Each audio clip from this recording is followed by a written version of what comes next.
Hey YouTube, what's going on? We got another fire lit going on here. Just lit it a few minutes ago. Got a little smoke or a heat deflector in there still. Pretty good fire just started, but about to throw some ribs on here, see how those do. I've also got some jerk chicken that I found a recipe on from another site on YouTube. So try it out and see how things look. All right, so I got my chicken on here. I actually did put in the top grate, trying to cook the chicken at a little hotter temperature, just so I'm not cooking it for too long. Burning a little pecan wood today. Got it sitting around, so I figured I'd burn that. Firebox door's cracked open a little bit. So up on this top rack, get in closer here. About 325 or so. Down on the lower rack, we're about 260-ish, somewhere in there. Let's take a quick peek here.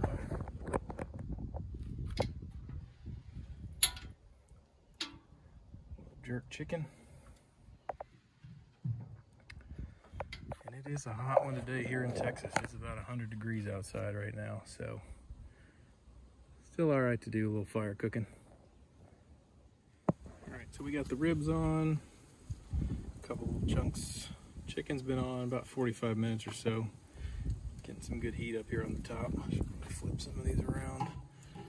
But the big thing with that heat deflector, I would never dream of putting food where these ribs are right now without that thing in place, because they would just be burned too crisp if I tried to put anything in there in that little spot. But with that in there, I can put food here and I'm not really worried about burning it, so definitely a win. Let's get this closed back up.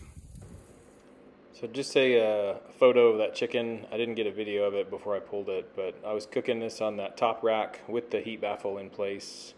I pulled that chicken at about 180 internal temp. There's about maybe an hour and a half.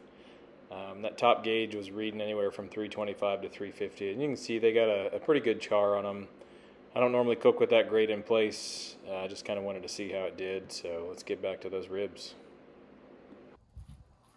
All right, so these ribs have been on about 3 hours. Been keeping it around 275, 300, and kind of just recently bumped it up a little bit, just trying to push them a little faster to get to dinner. But getting some good color on them.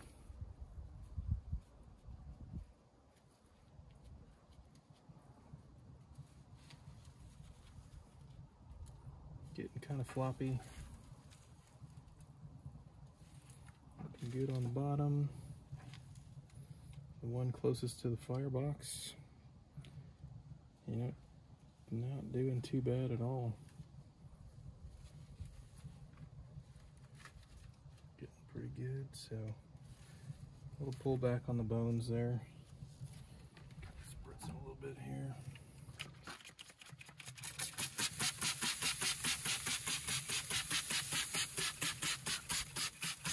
A little apple cider vinegar and water kind of mix. But pretty good color, so might let them go another 30-40 minutes, maybe an hour, and then just pull them out and wrap them.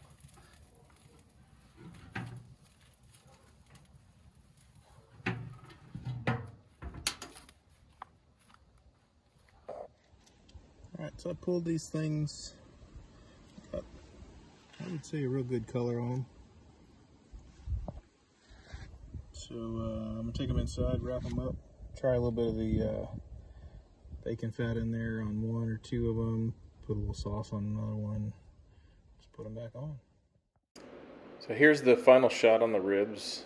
Sorry for the lack of video towards the end there. We were getting pretty hungry, and this video kind of turned out to be more of an opportunity video instead of me cooking with the point of making a video, but just a chance to kind of show off this little modification, kind of the benefits of using it, being able to use that entire grate space without burning your food. So after only 2 real cooks with this heat baffle modification in place, I'm really liking this thing. The nature kind of the traditional offset with the firebox, the cook chamber, and just the opening in between them without any real baffle in place. The heat just kind of comes directly into the chamber. On the larger pits, the 250, 500, 1,000 gallon pit, it's not a huge sacrifice to take out one section of grate and not be able to cook there because you just have so much other real estate to cook on. But when you get into the smaller backyard offsets, you end up, you don't have a lot of grate space to cook on to begin with. And then, so with that hot spot on the grate, you end up losing, a third, sometimes maybe even a half of your grate space to cook on. And so that's kind of a bummer when you don't have much to start with. For this specific pit, for Old Country, they tried to combat this, I guess, by having the baffle facing downwards from where the throat is. But a lot of people figured out that it's probably better just to cut that out because there's a lot of videos out there showing people just cutting that heat baffle out entirely.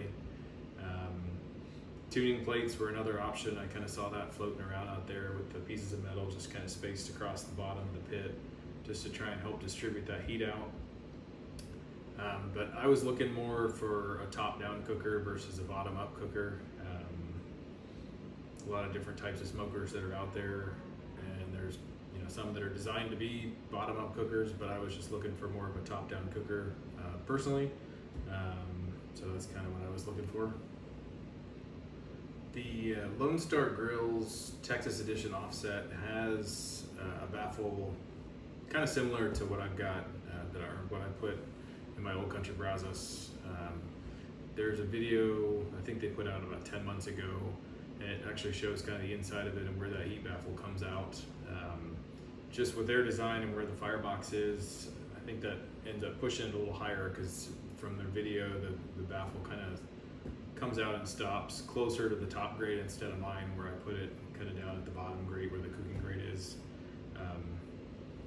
But there's a similar, I didn't come up with this idea at all. I'm not claiming any credit for developing this, but they've got a similar one. I haven't really seen any other ones, but again, I don't know every smoker that's out there.